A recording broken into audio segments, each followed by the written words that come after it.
اللهم يا حي يا قيوم لا اله الا انت برحمتك استغيث احمده واصلي واسلم على رسوله النبي الكريم المكين الحنين الرؤوف الرحيم اما بعد فاعوذ بالله من الشيطان الرجيم بسم الله الرحمن الرحيم الا عباد الله المخلصين صدق اللہ مولانا العظیم وصدق رسولہ النبی الکریم الامین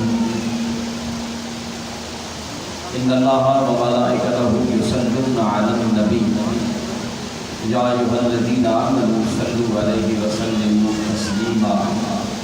اللہم صل علی سیدنا ومولانا وملجانا ومأوانا حبیبنا شفیعنا کریمنا ونورنا محمد وآلہ وعطرتہ بعدد کل معلوم لک الصلاۃ والسلام علیک یا سیدی یا رسول اللہ الصلاۃ والسلام علیک یا سیدی یا حبیب اللہ الصلاۃ والسلام علیک یا سیدی یا جد الحسن والحسین الصلاۃ والسلام علیک یا سیدی یا امام القبلتین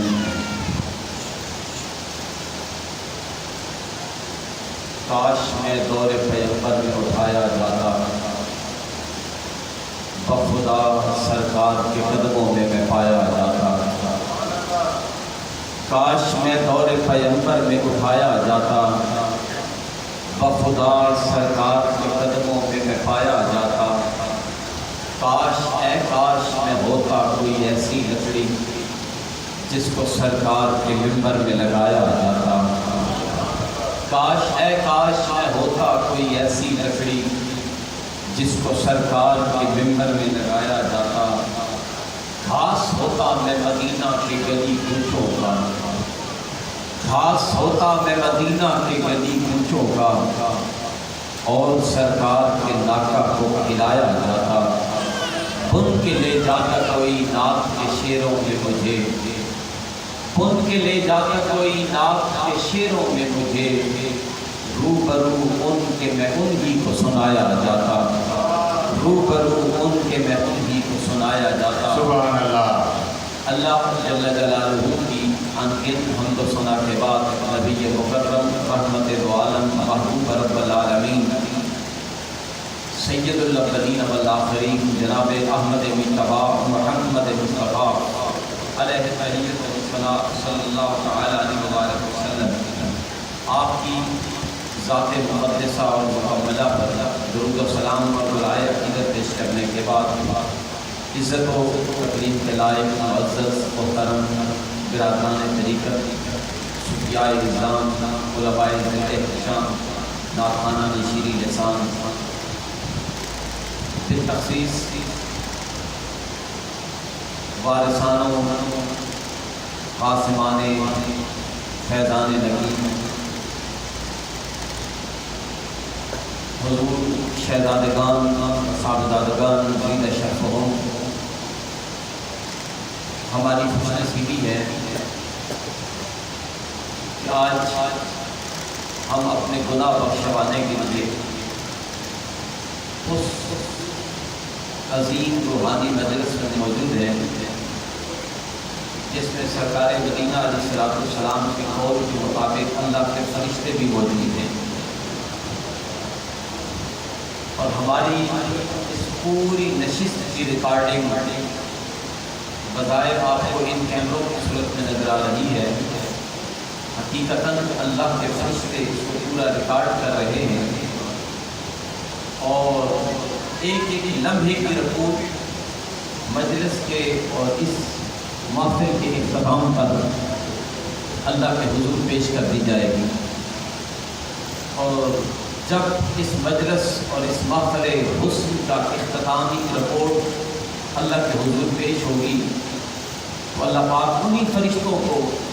جو اس مجلس سے واپس گئے تھے ان کو گواہ بنا کے کہے گا کہ میرے بندوں نے جو جو مجھ سے مانگا ہے تمہیں گواہ بنا کے کہتا ہوں میں نے ان کے دامن میں ڈال دیا ہے ہم اپنے خالی دامن کو اس کی رحمت سے، اس کے فضل سے، اس کے کرم سے، اس کی عنایت سے، اس کی بخشش سے مالا مال کرنے کے لیے آتے ہیں اور یہ یقین رکھتے ہیں ہمارے گردے منہ اس کی بارگاہ سے نہ طلب کرنے کے قابل ہیں، نہ ہم اس کی بارگاہ میں ہاتھ اٹھانے کے قابل ہیں۔ ایک آسرا لے کر، ایک سہارا لے کر حضور بابا جی سرکار کا اور ایک تمنا لے کر اس کی بارگاہ میں حاضر ہوتے ہیں کہ اگر ہم گندے مندے لوگوں کی التجائیں تیری بارگاہ میں مستجاب نہیں کی ہیں، پھر بھی ان صوفیاء اور ان کاملین کا تیری بارگاہ میں وسیلہ پیش کرتے ہیں، ہمارے خالی دامن کو اپنی رحمت سے مالا مال فرما دے۔ میں بڑے تیقن کے ساتھ کہتا ہوں کہ جو بابا جی حضور کا وسیلہ پیش کر رب تعالیٰ کی بارگاہ میں التجا کرتا ہے، اللہ پاک اس کی ساری تمناؤں کو پورا فرما دیتا ہے۔ بیسیکلی آستانہ پاک پر آنے کا جو مقصد ہے وہ بابا جی حضور نبر اللہ ظہور کی تعلیمات کو فالو کرنا ہے، ان کو سیکھنا ہے، ان کو اڈاپٹ بھی کرنا ہے اور ڈیلیور بھی کرنا ہے۔ وہ تعلیمات یقیناً ہر شیخ کی تعلیمات وہی ہوتی ہے جو اس کے اپنے شیخ کی تعلیمات ہوتی ہے، اور اس کے شیخ کی وہی تعلیمات ہوتی ہیں جو ان کے شیخ کی تعلیمات ہوتی ہیں۔ پھر یہ سلسلہ چلتے چلتے اگر میں اختصاراً کہوں کہ ہمارے بابا جی کی وہی تعلیمات ہیں جو حضور غوث الثقلین کی تعلیمات ہیں، اور حضور غوث الثقلین سیدنا شیخ عبد القادر جیلانی کی وہی تعلیمات ہیں جو مولائے کائنات کی تعلیمات ہیں، اور مولائے کائنات حضرت علی ابن ابی طالب کرم اللہ وجہ کریم کی وہی تعلیمات ہیں جو آپ نے سرکار مدینہ علیہ السلام سے زانو بزانو بیٹھ کر آپ سے سیکھے۔ تو یہ تعلیمات نبوی کا ڈیلیور کرنے کا اور اڈاپٹ کرنے کا جو طریقہ ہے یہ صحابہ کرام سے چلتا ہوا صوفیاء تک اور آج ہمارے بابا جی کی اس عظیم ہستی تک پہنچا ہے، اور یہ ہمیں کہنے میں کوئی یار نہیں ہے کہ ہم اس سلسلۃ الذہب سے گزرتے ہوئے ہم بابا جی کی وہی تعلیمات لے رہے ہیں جو در حقیقت محمد عربی کی تعلیمات ہیں، محمد عربی صلی اللہ علیہ وسلم کی تعلیمات ہیں۔ ان تعلیمات میں سے ایک تعلیم اللہ رب العزت نے قرآن مجید میں سورہ صافات میں ارشاد فرمایا الا عباد اللہ المخلصین۔ یہ عظیم ایک جملہ ہے، حضور بابا جی سرکار رحمت اللہ علیہ اور آپ کے ساتھ جتنے بھی ہم مراتب صوفیاء اور کاملین ہیں ان کے بارے میں قرآن مجید نے ایک بڑا واضح بیان دیا ہے۔ جب شیطان نے اللہ پاک کے حکم سے جنت کو چھوڑا اور مرادِ درگاہ ہوا تو اس نے مہلت مانگی کہ مجھے مہلت دی جائے لمبی حیات کی، کتنی چاہیے؟ رب تعالیٰ کی بارگاہ میں شیطان کہتا ہے مجھے قیامت تک اپنی زندگی کی مہلت چاہیے۔ اللہ پاک نے اس کو مہلت دے دی۔ مہلت دینے کے بعد اس نے رب تعالیٰ کی بارگاہ میں ایک جملہ کہا اور وہ کہنے لگا مالک تو نے مجھے راندہ درگاہ کیا ہے اپنی جنت سے، اپنی قربت سے، اپنی معیت سے، اپنی مجلس سے اور اپنے انوارات و تجلیات کی خیرات سے محروم کیا ہے۔ اے باری تعالیٰ سن، جو تیرے بندے ہوں گے میں ان کو تیرے انوار و تجلیات اور خیرات سے محروم کرنے کی کوشش کروں گا اور انہیں راہ راست سے ہٹانے کی کوشش کروں گا۔ جب شیطان نے رب تعالیٰ کی بارگاہ میں کہا تو رب تعالیٰ نے کہا زور لگاتے جاؤ، جس کو بہکا سکتے ہو بہکاتے چلے جاؤ۔ یہ جملہ اس وقت شیطان نے رب تعالیٰ کی بارگاہ میں اپنے رب تعالیٰ کی بارگاہ سے ملنے والی نگاہ سے دیکھ کر کہا تھا اے باری تعالیٰ میں ہر نمازی کو بہکا دوں گا، ہر حاجی کو بہکا دوں گا، ہر روزہ دار کو بہکا دوں گا، ہر تسبیح والے کو بہکا دوں گا، لیکن اے محبوب کریم، اے میرے مالک و مولا، جو تیرا خالص ہو جائے گا اس پر میرا دعوت ہے۔ میں عرض یہ کر رہا تھا کہ جب شیطان کو راندہ درگاہ کیا گیا تو شیطان نے جب رب تعالیٰ کی بارگاہ میں کہا کہ مالک تو نے مجھے محروم کیا ہے اپنے انوار و تجلیات سے، اپنی خیرات سے، اپنی عنایات سے، اپنے فضل سے، سے، اپنے کرم سے، اپنی ہدایت سے، تو میں تیرے بندوں کو بھی بہکاؤں گا اور تیری خیرات سے، تیرے فضل سے، تیرے کرم سے، تیری عنایت سے ان کو محروم کروں گا۔ رب تعالیٰ نے کہا پوری کائنات تیرے سامنے ہے، جاؤ جس پر تیرا داؤ چلتا ہے چلاتے چلے جاؤ۔ اس نے اس وقت رب تعالیٰ کی بارگاہ میں ایک جملہ کہا تھا، اِنَّا عِبَادَ اللَّهِ الْمُخْلِصِينَ، اے مالک و مولا میں ہر ایک کو تیرے راستے سے بہکا دوں گا، مگر جو تیرا خالص ہو جائے گا اس پر میرا داؤ کبھی نہیں چل سکے گا، جو تیرا خالص ہو جائے گا۔ اِنَّا عِبَادَ اللَّهِ الْمُخْلِصِينَ، بے شک سبحان اللہ۔ یہ عباد عبد کی جمع ہے۔ جو ٹیکنیکل دو چار باتیں ہیں وہ ضروری ہیں، آپ کو آپ کی سما خراشی کے لیے عرض کر رہا ہوں۔ عباد عبد کی جمع ہے، اور عبد کا لغت کے اعتبار سے دو معنی کیے گئے، ایک عبد کا معنی ہے بندہ اور ایک عبد کا معنی ہے غلام۔ آپ پوری اہل لغت کو چھان ماریے، اگر عبد کا معنی بندہ ہو تو بندہ بندگی سے ہوتا ہے، اور کائنات ارضی و سماوی میں رب کائنات کے علاوہ کسی کی بندگی نہیں ہو سکتی۔ اس کا معنی پھر یہ بتاتا ہے بندہ وہی ہوتا ہے جو رب کی بندگی کرنے والا ہو، بندہ وہی ہوتا ہے جو رب کی بندگی کرنے والا ہو۔ اب اس بندے کی صفت کیا ہے، اس بندے کی بابجی صفات کیا ہے، اس کی پہچان کیا ہے؟ قرآن مجید کہتا ہے وَعِبَادُ الرَّحْمَنِ الَّذِينَ يَمْشُونَ عَلَى الْأَرْضِ هَوْنًا وَإِذَا خَاطَبَهُمُ الْجَاهِلُونَ قَالُوا سَلَامًا وَالَّذِينَ يَبِيتُونَ لِرَبِّهِمْ سُجَّدًا وَقِيَامًا۔ جو رب تعالیٰ کی بندگی کرنے والا ہوتا ہے، اس کی پہلی نشانی، اس کی پہلی علامت، اس کی پہلی پہچان یہ ہوتی ہے وہ زمین پر چلتا ہے، وہ عرضی کے ساتھ چلتا ہے۔ اب اپنے بابا جی کو اپنے مدر نظر رکھیے، جس نے حضور خواجہ بابا نجیب اللہ شاہ کی زیارت کی ہے وہ بابا جی کو دیکھے، جس نے خواجہ صوفی محمد عظمت اللہ شاہ صاحب کو دیکھا ہے وہ ہم اپنی نگاہ میں دیکھیں کہ وہ کیسے بندہ کامل تھے، کہ ابدیت میں وہ کمال حاصل کیا ہے کہ رب تعالیٰ کی سرزمین پر اور رب تعالیٰ کی روح زمین پر اتنی عاجزی کے ساتھ چلتے تھے کہ لوگ زمانے میں مثالیں دیتے ہیں۔ عبد کا معنی ہے بندہ، بندہ بندگی سے ہے، اور بندگی کی پہلی صفت یہ ہے وَإِذَا الَّذِينَ يَمْشُونَ عَلَى الْأَرْضِ هَوْنًا، وہ زمین پر چلتا ہے تو عاجزی کے ساتھ چلتا ہے، انکساری کے ساتھ چلتا ہے۔ دوسری اس کی صفت، اپنے بابا جی کو دیکھتے چلے جائیے، بندے کی دوسری صفت یہ ہے وَإِذَا خَاطَبَهُمُ الْجَاهِلُونَ قَالُوا سَلَامًا، کہ جو بھی کوئی جاہل اس سے جاہلانہ گفتگو کرتا ہے، وہ جو اللہ کا بندہ ہو جاتا ہے وہ اس جاہل کو سلام دے کے گزر جاتا ہے، اس کی باتوں کی پرواہ نہیں کرتا۔ آپ دیکھ لیں بابا جی کا دور بھی دیکھ لیں اور حضور صوفی محمد عظمت اللہ شاہ صاحب کا دور بھی دیکھ لیں، میں نے بھی اپنی آنکھوں سے دیکھے، کئی تیر چلے اور کئی انگشتیں تنقید اٹھی، لیکن رب کا بندہ ہونے کا حق کیسا ادا کیا ہے، سب کی باتوں کو پاؤں کے نیچے رکھ کر سب کو سلامی دے کے گزر جایا کرتا ہے۔ وَالَّذِينَ يَبِيتُونَ لِرَبِّهِمْ سُجَّدًا وَقِيَامًا، تیسری نشانی بندہ ہونے کی یہ ہے کہ پہلے معاشرے کے ساتھ معاملات درست کرے، پھر رب تعالیٰ کی بارگاہ میں سجود و قیام میں ڈالے۔ اگر عبد کا معنی بندہ ہو تو اس کی یہ تعریف ہے، اور اگر عبد کا معنی غلام ہو تو قرآن کہتا ہے قُلْ يَا عِبَادِيَ الَّذِينَ أَسْرَفُوا لَا تَقْنَطُوا أَسْرَفُوا عَلَىٰ أَنفُسِهِمْ لَا تَقْنَطُوا مِن رَحْمَتِ اللَّهِ، اے محبوب ان اپنے غلاموں سے کہہ دو، اے میرے غلاموں